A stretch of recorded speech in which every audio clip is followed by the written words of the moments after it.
Look at cycles, at phrasal verbs, and then we'll finish with a bit of punctuation. But now here's a man who was a microbiologist and a mushroom grower. He's talking about mushrooms and the part they play in the carbon cycle. They occur naturally in the forests as wood-degrading fungi. That's their job. When trees die, they grow on the tree. They break down the lignin and the cellulose, which is the most resistant form of carbon, and they break it down, produce mushrooms, and in turn you end up with organic matter going back into the soil, and so the carbon cycle in the forest goes on. The speaker, Noel Arrold, is talking about how mushrooms grow naturally. They are an important part of the carbon cycle. But what is a cycle? A cycle is a process that is repeated over and over. It goes around and around. But how do we know this from listening to Noel? When trees die, they grow on the tree. They break down the lignin and the cellulose, which is the most resistant form of carbon, and they break it down, produce mushrooms, and in turn you end up with organic matter going back into the soil, and so the carbon cycle in the forest goes on. He says, and so the carbon cycle in the forest goes on. By saying the cycle goes on, he is telling us that this process happens again and again. At the end of the description, you need to signal that the process goes back to the beginning again. We can say the process goes on, the process begins again, the process repeats itself. In a cycle, there is no real end or beginning because the process just keeps going. When describing a cycle, we need to start somewhere, then describe in order each part of the cycle. There are many different ways of describing the stages of a cycle. We can use transition signals like when, once, then, or next. When speaking, you can also use pauses and intonation to describe a cycle. In written language, this becomes punctuation. Listen to Noel Arrold again describing the different parts of the cycle. When trees die, they grow on the tree. He says, when trees die, they grow on the tree. When trees die, comma, they grow on the tree. The first part of the cycle is that the trees die. The second part is that when the trees die, fungi grow on the trees. That's the next stage.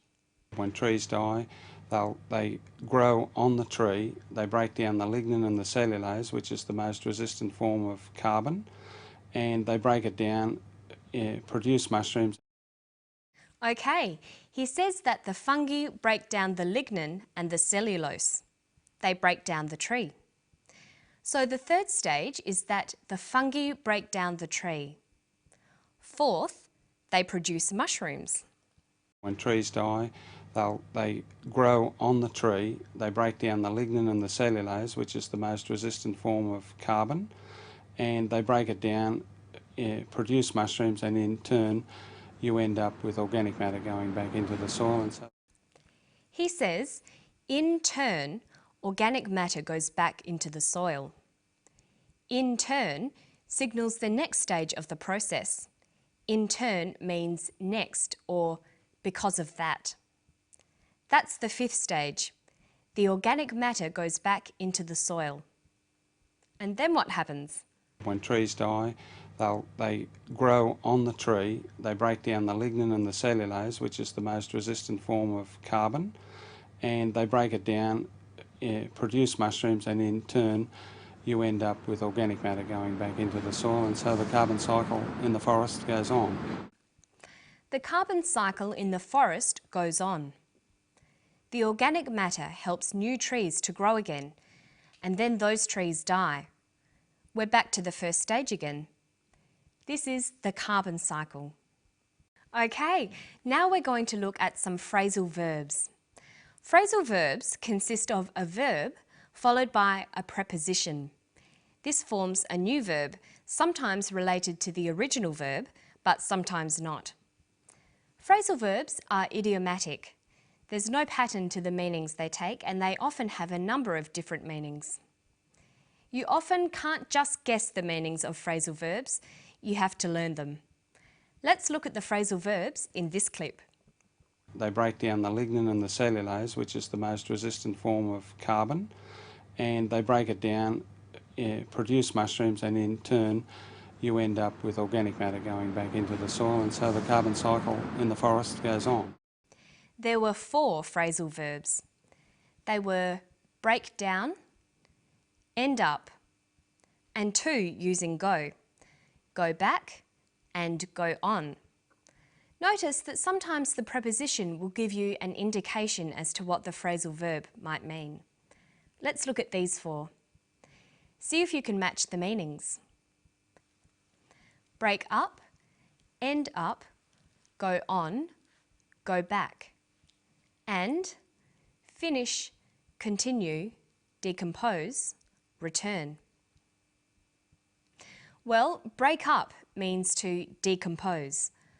Go back means to return. Go on means to continue, and end up means to finish. But notice that break up can sometimes mean finish as well.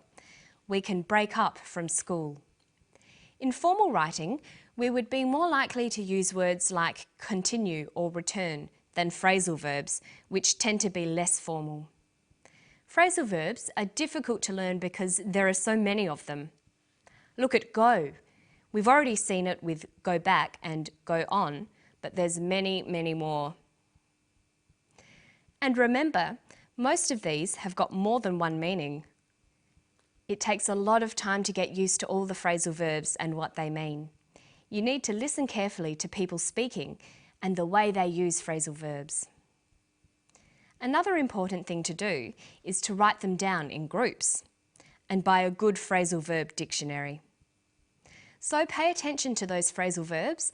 Learning them in groups can be fun, and your spoken English will sound much more natural.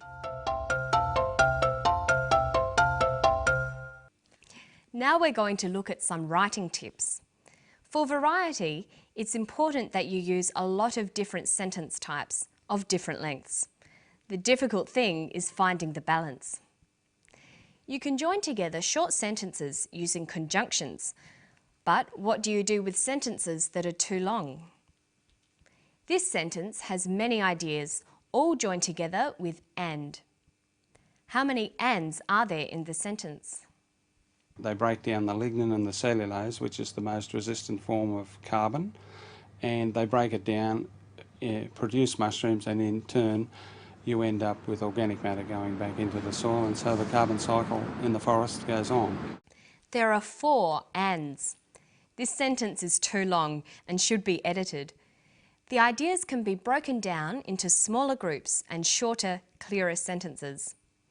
There are several ways of doing this. We can use punctuation, conjunctions, and connectors. So let's have a look. Here's the full sentence. We can start by using punctuation. Use a comma to separate clauses. Use full stops to separate complete ideas. And you can replace some of the ands with full stops. But remember, the new sentence must now start with a capital letter. Now we have a clear paragraph expressing a number of ideas with different kinds of sentences.